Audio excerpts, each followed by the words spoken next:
Hello everyone. We all are knowing birds are winged and feathered friends that form an important part of our ecosystem. Birds bring a variety to the animal world. They are the only creatures that can fly. There are so many different types of birds, some that can't even fly. Birds bring a kind of beautiful addition to the scene. Birds like peacock, kingfisher, flamingos come with such beautiful colors that it's a delight to spot them. The bodies of birds are covered with feathers, while their feet are covered by scales. Birds have a pair of compound eyes. Most birds live in nests which are set up and attached on trees or roofs of houses. Birds exist in many different species, some of which are growing extinct. Extinct means vanish. Different birds are found in different places are determined by climate.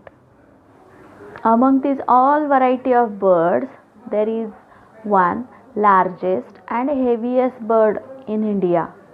Do you know which one it is? Yes, it is the great Indian bustard.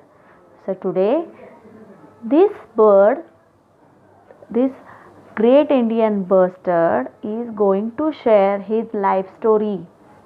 The great Indian bustard found on the Indian subcontinent, a large bird with a horizontal body and a long bare legs, giving it an ostrich-like appearance. This bird is among the heaviest of the flying birds. The great Indian bustard is going to share his life story with us through 1.3 autobiography of a great Indian bustard. So students, open the page number 6 of English textbook. So what do you mean by autobiography? Let's break it in 3: auto, bio and graphy. Word auto means self, something which is done automatically. Self. Okay. Bio means life. Biology means study related to life. Then graphy means writings. If we connect these all three words together with their meanings, we will get the word autobiography means self life writing.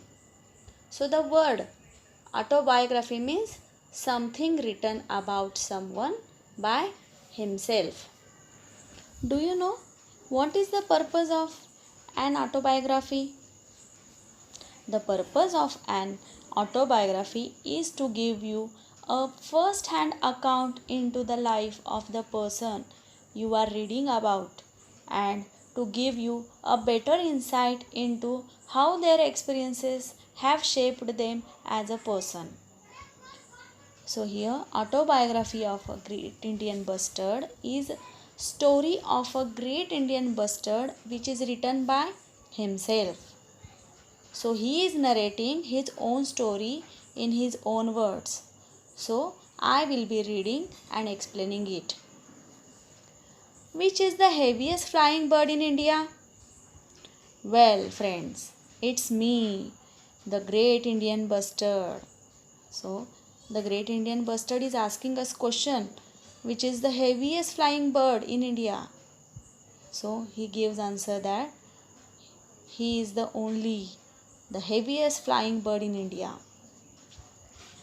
Next, I feel proud to be known as the great Indian bustard. I have more than 30 different names in various Indian languages. In Marathi, I am known as Maldhok or Whom. So the great Indian bustard has more than 30 different names in various Indian languages.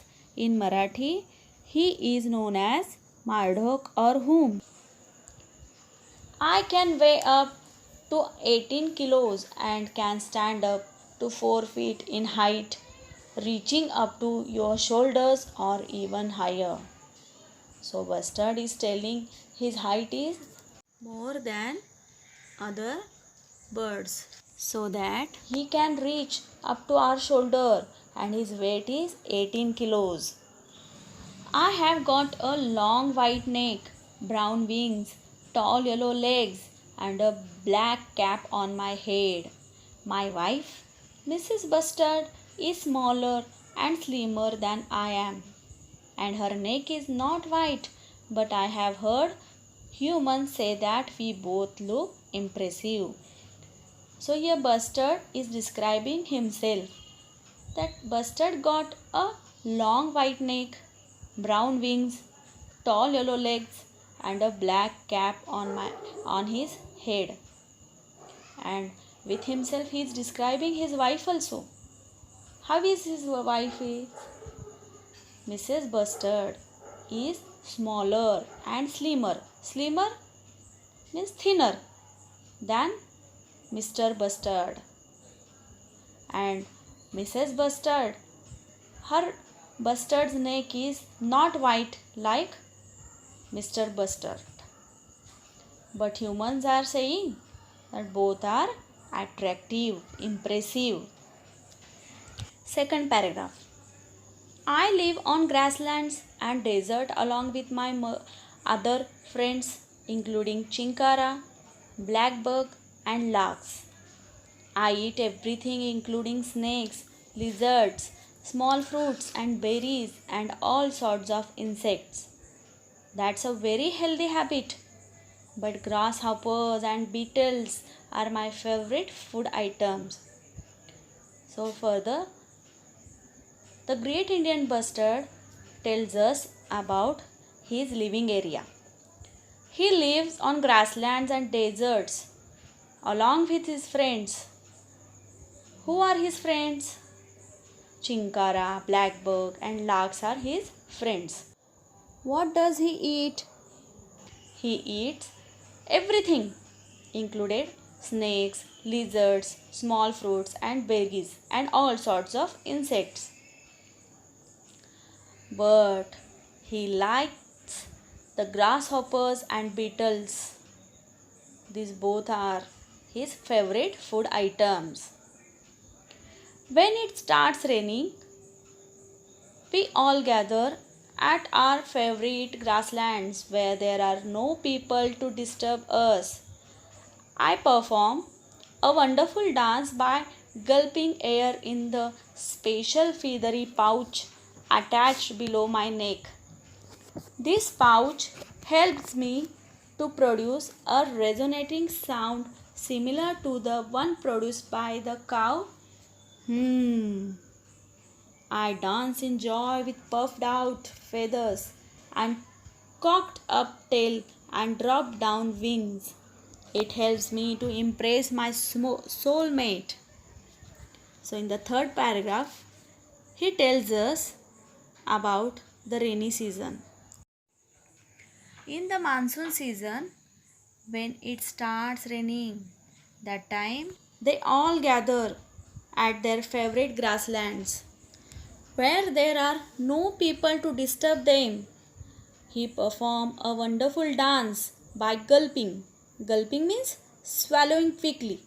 He swallows air in his special feathery pouch.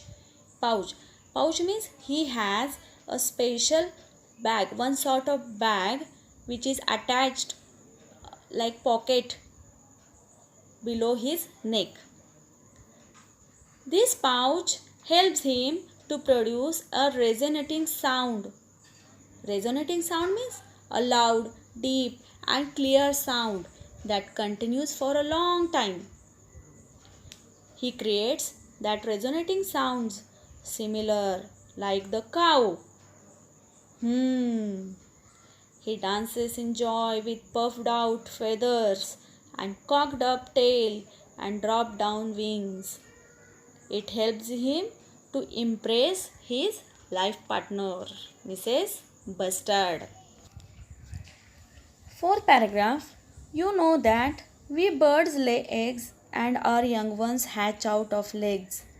Mother Gib lays just one egg directly on the ground. Further he says, we, the human beings, are knowing that the birds lay eggs and their young ones hatch out of eggs.